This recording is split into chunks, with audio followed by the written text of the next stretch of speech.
sem poupança, sem esforço, não tem crescimento.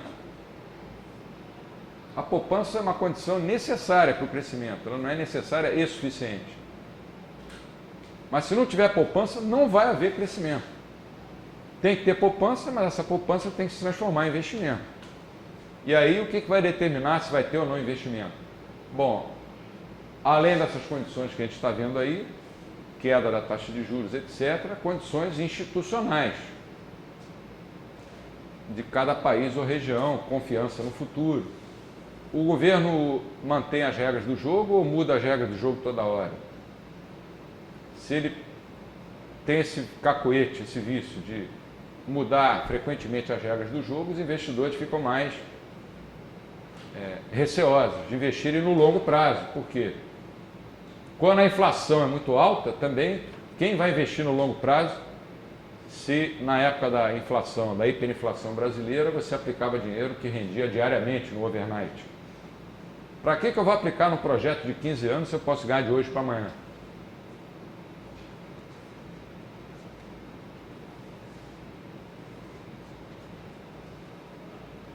Então, poupar significa abrir mão de algum consumo no curto prazo com o objetivo de desfrutar de um consumo maior no médio prazo e possivelmente no longo prazo também, como mostra esse gráfico aí. Você abrir mão do consumo durante esse período aqui achuriado para, no futuro, poder ter um consumo maior.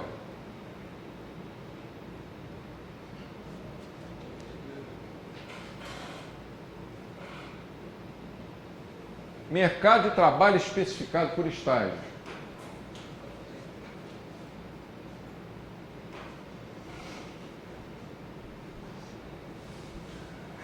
Enquanto a maioria das teorias macroeconômicas lidam com o mercado de trabalho e com salários, você tem um mercado de trabalho, um salário, né?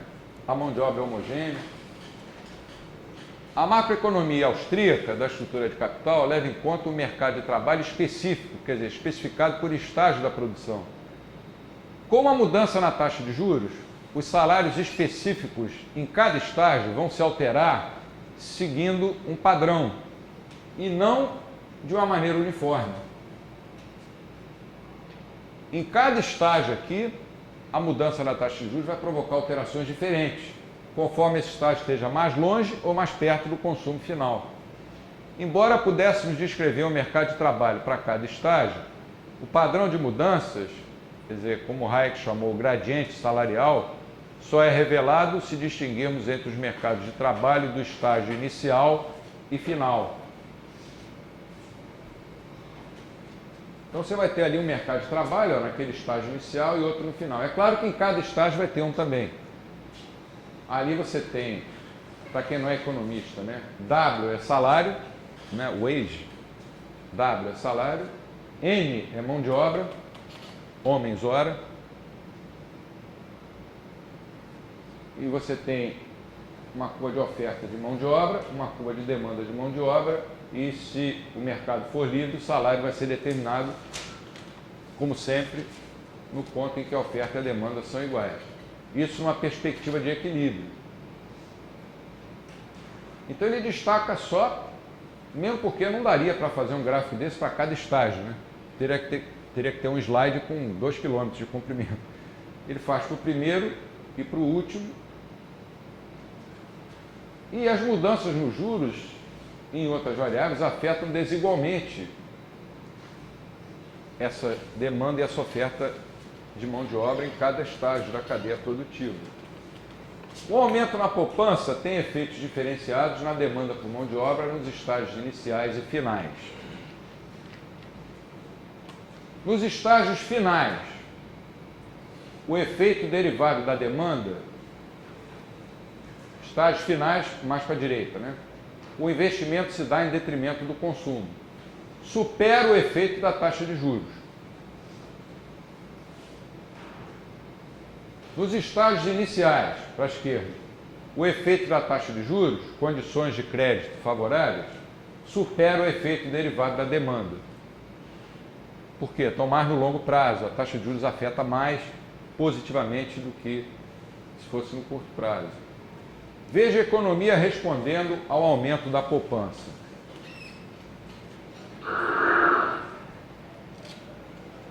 De novo. A poupança vai aumentar. O que vai acontecer? Olha para os mercados de trabalho também.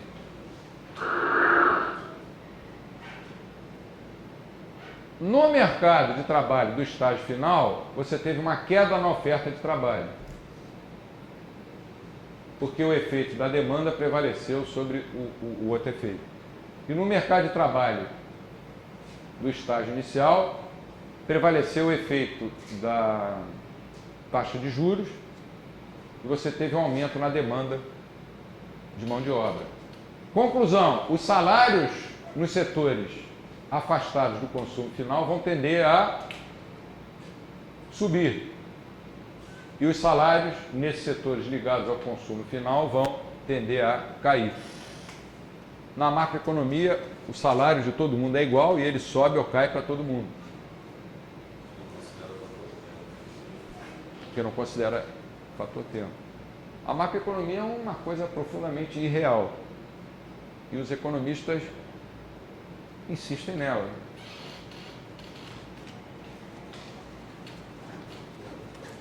Então a gente tem aí os 4 elementos.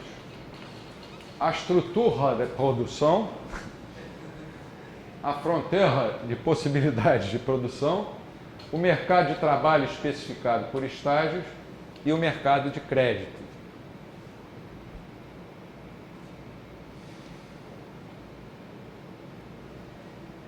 Já estão os 4 aí.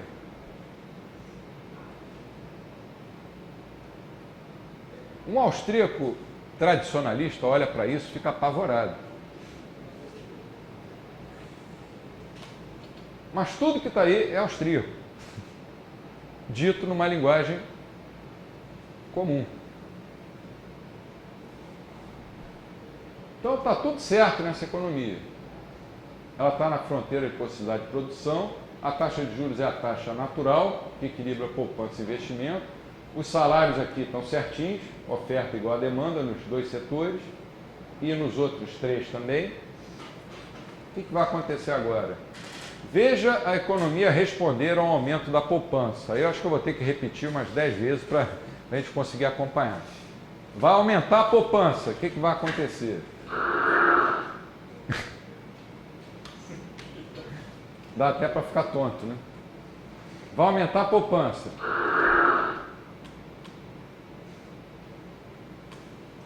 De novo. Vai aumentar a poupança.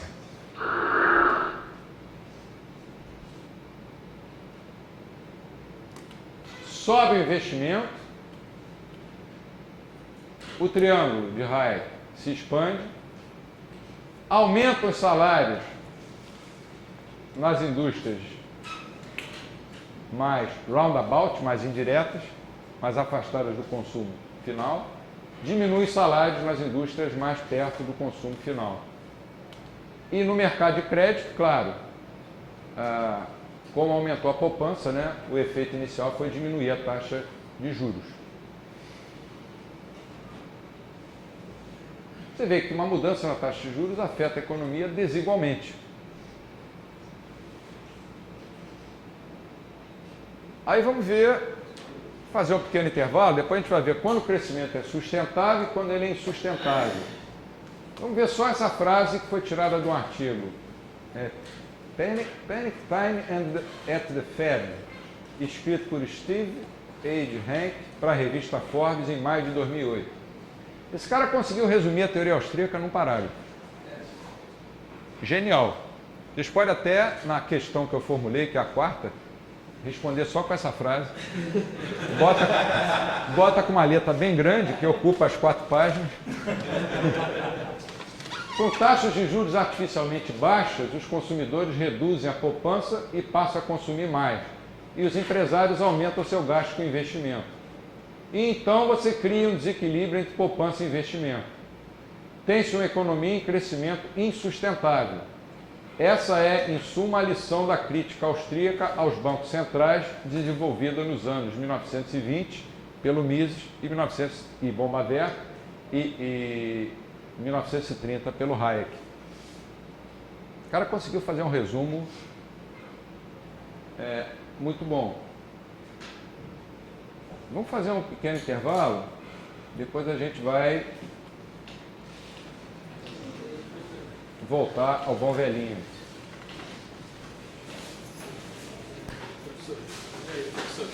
Pode deixar aquela frase.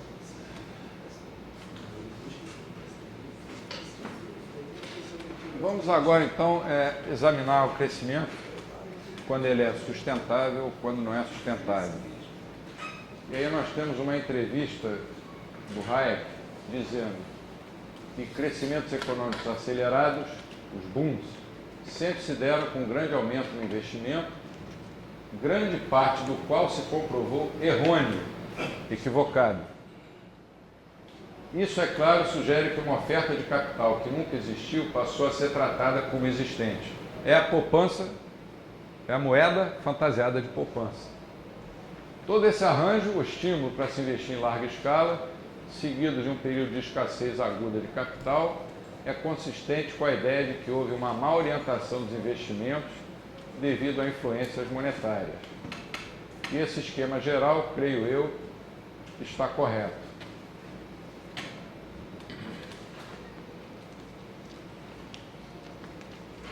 Vamos ver uma expansão do crédito. O aumento da oferta monetária entra na economia através dos mercados de crédito. O Banco Central literalmente cria dinheiro do nada e o coloca em circulação. Esse novo dinheiro passa a ser visto como poupança. Passa a ser visto como poupança.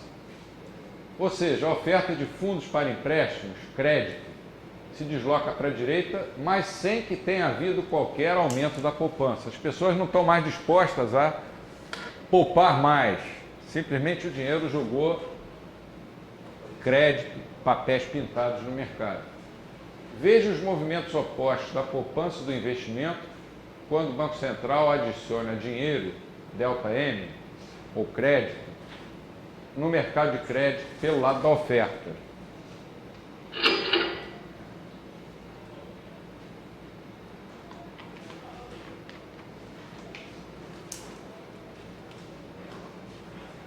A essa nova taxa de juros, a poupança deveria ser essa aqui, e não essa poupança artificial. Reagindo a uma taxa de juros menor, as pessoas passam a poupar menos e a consumir mais. O resultado não vai ser um novo equilíbrio sustentável, mas um desequilíbrio que por um tempo fica coberto pela infusão de fundos para mais crédito. No início, né, é a primeira fase que a gente viu ontem. É como se fosse uma festa na economia. A injeção de dinheiro através dos mercados de crédito cria um descompasso entre a poupança e o investimento. Os investidores se movem ao longo de sua curva de demanda, daqui para cá, se aproveitando dos menores custos dos empréstimos. Os poupadores se movem ao longo de sua inalterada curva de poupança, inalterada, porque a disposição de poupar não aumentou. Então ainda é a curva S, não é essa curva S mais delta M, em resposta ao menor incentivo para se poupar. Aquele gap, né, esse ato aqui entre poupança e investimento é o delta M, é o crédito artificial. Então acontecem esses dois movimentos. Você aumenta a discrepância que não existia antes, agora você cria uma discrepância entre poupança e investimento, um excesso de investimentos. A discrepância entre poupança e investimento é ocultada, é mascarada, é fantasiada, é escondida por novas criações de dinheiro, que por si só não representam recursos a serem investidos. É dinheiro, é papel pintado, sem lastro em poupança.